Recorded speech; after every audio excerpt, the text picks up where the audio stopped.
বন্ধুরা, পৃথিবীর সবচেয়ে বড় দূরত্ব ধনী আর গরিবের মধ্যে নয়, সবচেয়ে বড় দূরত্বটা হয় ক্ষুধা আর স্বপ্নের মাঝে।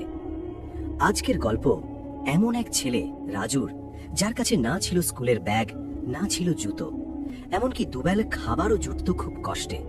কিন্তু সেই ছেলেটি এমন এক অঙ্ক সমাধান করেছিল, যে অঙ্ক সমাধান করতে ভারতের সবচেয়ে বড় গণিত অধ্যাপক 15 বছর সময় নিয়েও বলেছিলেন, আমি এটা পারব না। আর সেই অসম্ভব অঙ্ক এক আবর্জনা কুড়োনো ছেলে সমাধান করেছিল মাত্র কয়েক মিনিটে। চলুন শুরু করি সেই গল্প, যেখানে ভারতের সবচেয়ে বড় গণিত প্রফেসর হেরে গিয়েছিলেন এক আবর্জনা কুড়োনো ছেলের কাছে। সকাল 8টা। সকালের রোদ এখনো ঠিক মতো ওঠেনি, কিন্তু শহরের সবচেয়ে বিলাসবহুল রয়্যাল হেরিটেজ ইন্টারন্যাশনাল স্কুলের গেটে কোলাহল শুরু হয়ে গিয়েছিল। দামি গাড়ির মেলা বসেছে স্কুলের সামনে। Mercedes, Audi, BMW। গাড়ি থেকে নামছে সেই সব ভাগ্যবান শিশুরা যাদের জুতোর ফিতের দাম রাজুর সারা মাসের রোজগারের চেয়ে বেশি। তাদের ইউনিফর্ম ইস্ত্রি করা, পিঠে নামি ব্র্যান্ডের ব্যাগ, হাতে অ্যাপেলের ঘড়ি। রাজু গেটের ঠিক উল্টো দিকে একটা ল্যাম্প পোস্টের আড়ালে দাঁড়িয়েছিল। তার বস্তাটা পায়ের কাছে নামানো। তার চোখ দিয়ে জল পড়ছিল না, কিন্তু তার বুকের ভেতরটা দুমড়ে মুচড়ে যাচ্ছিল। রাজুর চেহারা এমন ছিল যে লোকে তাকে দেখে মুখ ঘুরিয়ে নিত। তার জামা কাপড় নোংরা ছিল, শার্টের বোতাম ছেঁড়া, আর পায়ে ছিল আলাদা রঙের হাওয়াই চটি, যা হয়তো সে কোনো ডাস্টবিন থেকে কুড়িয়ে পেয়েছিল। তার কাঁধে প্লাস্টিকের একটি বড় বস্তা ঝুলছিল। রাজু আবর্জনা কুড়োত, কিন্তু তার নজর প্লাস্টিকের বোতলের চেয়ে স্কুলের ভেতর থেকে আসা আওয়াজের দিকেই বেশি থাকত। সে আবর্জনার ক্যানে জ্যামিতিক আকার দেখতে পেত, গাড়ির নম্বর প্লেটে গণিতের বিন্যাস খুঁজে পেত। সে কখনো স্কুলে যায়নি, কিন্তু উপরওয়ালা তাকে এমন এক মস্তিষ্ক দিয়েছিলেন যা ক্যালকুলেটরের চেয়েও দ্রুত চলত। উপরওয়ালা তাকে দিয়েছিলেন এমন এক প্রতিভা যা কেউ কল্পনাও করতে পারে না। আজ স্কুলের পরিবেশটা একটু অন্যরকম ছিল। দ্বাদশ শ্রেণীতে পিন পতন নীরবতা। ক্লাসে এলেন প্রফেসর অর্জুন সেন। অর্জুন স্যার শহরের সবচেয়ে কড়া গণিত শিক্ষক হিসেবে পরিচিত ছিলেন। তার সম্পর্কে বলা হতো যে তার দেওয়া অঙ্ক বাচ্চাদের ঘামই ছোটাত না, প্রাণও বের করে নিত। শোনা যায় তিনি একসময় কেমব্রিজে পড়াতেন, কিন্তু দেশের টানে ফিরে এসেছেন। তবে এখন তিনি হতাশ। তিনি ছাত্রদের মধ্যে সেই আগুন দেখতে পান না যা তিনি খুঁজছেন। আজ অর্জুন স্যারের মেজাজ সপ্তম আসমানে। গতকালের পরীক্ষায় ক্লাসের সবাই ফেল করেছে, শুধু আকাশ 60 পেয়েছে, যা অর্জুনের কাছে ফেল করারই শামিল। গাধার পাল, অর্জুন স্যার চিৎকার করলেন। হাতে থাকা ডাস্টারটা টেবিলে আছাড়ে পড়ল, চকগুলো ছিটকে গেল। তোমরা ভাবছো বাবার টাকা ইঞ্জিনিয়ারিং সিট কিনে নেবে? গণিত কেনা যায় না, গণিত হলো তপস্যা। পুরো ক্লাস ভয়ে সিটিয়েছিল। অর্জুন স্যার চক তুললেন এবং ব্ল্যাকবোর্ডের দিকে ঘুরলেন। তিনি বোর্ডে একটি অঙ্ক লিখতে শুরু করলেন। এটি কোনো সাধারণ অঙ্ক ছিল না, এটি ছিল ফার্ম্যাটস লাস্ট থিওরেম এবং কোয়ান্টাম গণিতের এমন এক জটিল প্রশ্ন যা দেখে বড় বড় প্রফেসরের হাতও কেঁপে যাবে। বোর্ডটি অদ্ভুত সব চিহ্ন আর সংখ্যায় ভরে গেল। 10 মিনিট ধরে তিনি লিখতে থাকলেন। যখন তিনি পেছনে ঘুরলেন, তার চোখে ছিল এক চ্যালেঞ্জ। এই প্রশ্ন, তিনি গম্ভীর স্বরে বললেন, আমি আমার যৌবনের 15টা বছর এটা সমাধান করতে ব্যয় করেছি। এটা আজও অসম্পূর্ণ। আমি এর নাম দিয়েছি মৃত্যু ফাঁদ। আমি তোমাদের ধনী বাচ্চাদের খোলা চ্যালেঞ্জ দিচ্ছি। তোমাদের কাছে ইন্টারনেট আছে, গুগল আছে, উইকিপিডিয়া আছে, সারা পৃথিবীর বই আছে। যদি কাল সকাল পর্যন্ত কেউ এই সমীকরণের এক্স এর মান বের করতে পারে, আমি এই সোনার রোলেক্স ঘড়িটা তাকে দেব এবং আমি আজীবনের জন্য শিক্ষকতা ছেড়ে দেব। ক্লাসের সেরা ছাত্র, যার নাম ছিল আকাশ, চশমা ঠিক করতে করতে প্রশ্নটির দিকে তাকালো এবং মনে মনেই হার মেনে নিল। এই প্রশ্ন সিলেবাসের বাইরে নয়, এই পৃথিবীর বাইরের ছিল। ঘন্টা বাজলো এবং প্রফেসর রাগে পা ঠুকতে ঠুকতে বেরিয়ে গেলেন। বাচ্চারাও বিড়বিড় করতে করতে বেরোলো। বুড়োটা পাগল, আকাশ তার বন্ধুকে বলল, এই অঙ্ক কোনো মানুষ সমাধান করতেই পারবে না। কিন্তু কেউ লক্ষ্য করেনি যে ক্লাসের জানলার বাইরে লোহার জালিতে সেঁটে দাঁড়িয়েছিল রাজু। তার কালচে হয়ে যাওয়া আঙুলগুলো জালিটিকে শক্ত করে ধরে রেখেছিল। তার দৃষ্টি বোর্ডের ওপর লেখা সেই অঙ্কের ওপর আটকে ছিল। তার কাছে ওই অঙ্কটি ভয়ের মনে হচ্ছিল না, বরং একটি সুন্দর কবিতার মতো মনে হচ্ছিল। নম্বরগুলো তার মাথায় নাচতে শুরু করলো। তার মনে হলো অঙ্কটি যেন তার সাথে কথা বলছে, তাকে ডাকছে।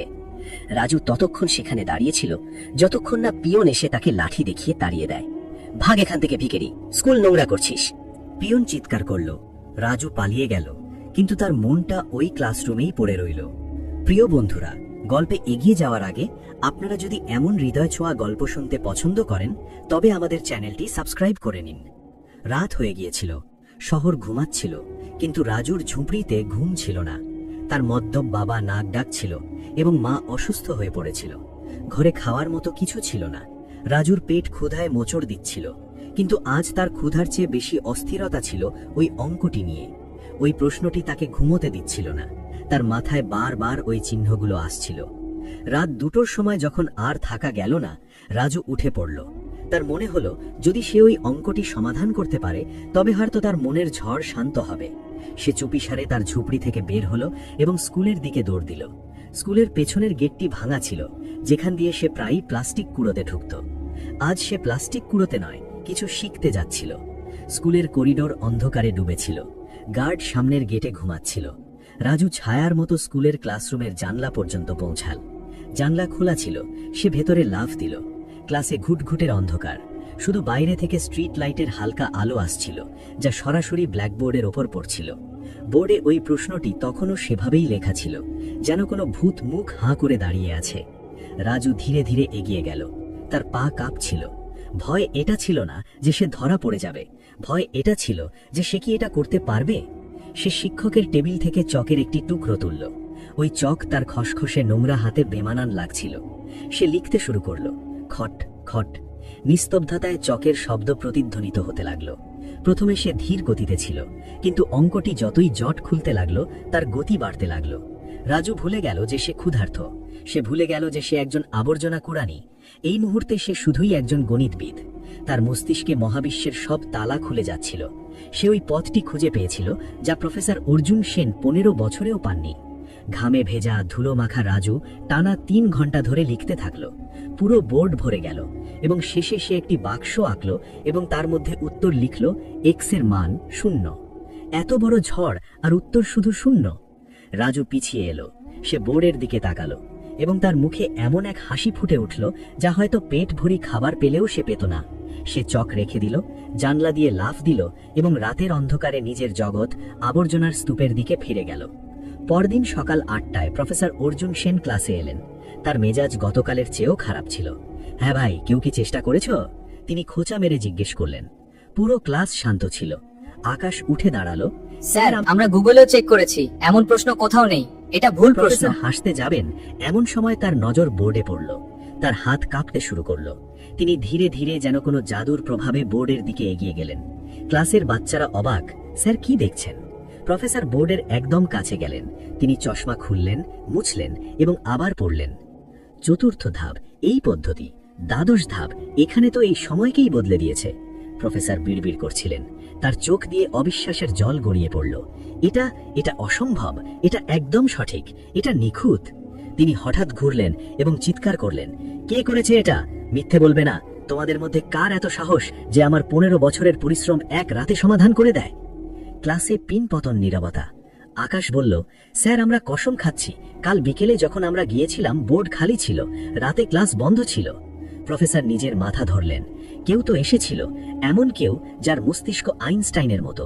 এই লেখা দেখো, এটা কোনো সাধারণ ছাত্রের হাতের লেখা নয়, এটা কোনো মুক্ত হস্তের লেখা। তিনি প্রিন্সিপালের রুমে দৌড়ালেন। সিসিটিভি ফুটেজ, এক্ষুনি সিসিটিভি ফুটেজ বের করুন। প্রিন্সিপাল বিরক্ত হলেন। কি হয়েছে অর্জুন বাবু? আমার জীবনের সেরা কাজটা কেউ সমাধান করে দিয়েছে, আমাকে তাকে খুঁজে বের করতেই হবে। মনিটর রুমে সবাই জড়ো হলো। ফুটেজ পেছনের দিকে চালানো হলো। রাত 3:30। স্ক্রিনে দেখা গেল জানলার ভেন্টিলেটর দিয়ে ভেতরে একটা রোগা হাড়গিলে ছায়া ঢুকছে। চোর চোর, প্রিন্সিপাল চেঁচিয়ে উঠলেন।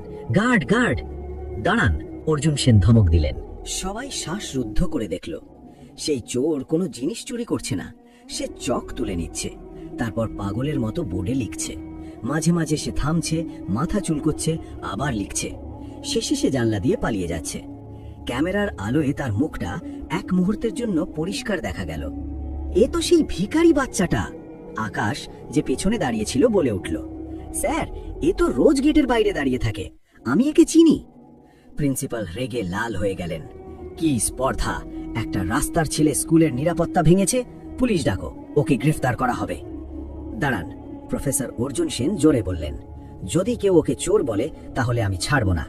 ও চুরি করেনি, ও তো স্কুলকে এবং আমাকে এক নতুন দিশা দিয়েছে। ওকে সসম্মানে আমার কাছে নিয়ে এসো। কিছুক্ষণ পর 2 গার্ড রাজুকে ধরে স্টাফ রুমে নিয়ে এলো। রাজু খুব ভয় পেয়েছিল। তার মনে হলো লুকিয়ে ঢোকার জন্য তাকে পুলিশের হাতে দেওয়া হবে। তার জামা কাপড় নোংরা ছিল, শরীর থেকে দুর্গন্ধ আসছিল। স্টাফ রুমে বসা বাকি শিক্ষকরা নাকের রুমাল দিলেন, কিন্তু প্রফেসর অর্জুন সেন তিনি নিজের চেয়ার থেকে উঠলেন এবং সোজা রাজুর কাছে গেলেন। রাজু হাত জোড় করল। সাহেব, মাফ করে দিন, আমি কিছু চুরি করিনি, আমাকে শুধু ওই অঙ্কটা ভোগাচ্ছিল। আমার মনে হলো আমি ওটা ঠিক করতে পারবো। চকও আমি ফেরত রেখে দিয়েছিলাম। সাহেব, আমাকে মারবেন না। তার চোখে জল ছিল, দারিদ্র্য আর অসহায়ত্বের জল। অর্জুন স্যারের চোখে জল এসে গেল। তিনি রাজুর নোংরা হাত দুটি নিজের হাতে তুলে নিলেন।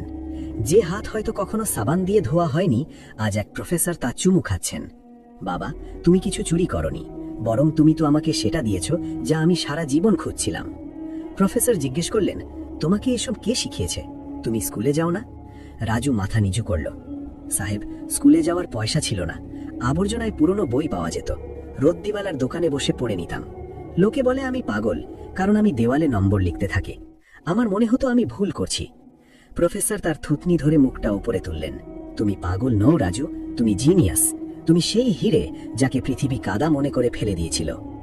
প্রফেসর তাকে নিয়ে ক্লাসরুমে গেলেন, সেই ক্লাস যেখানে ধনী বাচ্চারা বসেছিল। রাজু দরজাতেই থেমে গেল। ভেতরে এসো, প্রফেসর বললেন। রাজু ভেতরে আসতেই বাচ্চারা হাসতে লাগলো। আরে, এ তো সেই ময়লাওয়ালা, ছি কি গন্ধ আসছে। প্রফেসর ডাস্টার আছাড় মারলেন। খামোশ, নিজেদের মুখ বন্ধ রাখো। আজ এই ঘরে যদি কেউ সবচেয়ে ধনী হয় তাহলে সে হলো এই ছেলেটি। তোমাদের সবার কাছে টাকা আছে, কিন্তু এর কাছে সেই দৌলত আছে যা বিলিয়ে দেওয়া যায় না। প্রফেসর চক রাজুর হাতে দিলেন। রাজু, তুমি কি এদের বোঝাতে পারবে যে তুমি ওই শেষ ধাপটা কিভাবে করলে? রাজু কাঁপতে কাঁপতে চক ধরল।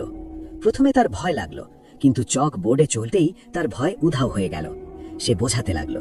তার গলার স্বরে আত্মবিশ্বাস ছিল। সে জানালো কিভাবে বাতাসের গতি আর সময়কে জুড়ে সে ওই অঙ্ক সমাধান করেছে।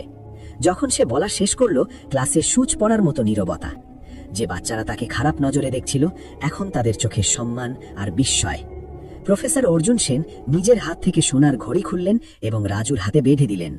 ওই ঘড়ি রাজুর সরু হাতের জন্য অনেক বড় ছিল, কিন্তু ওর চমক রাজুর আগামী দিনের চেয়ে কম ছিল না।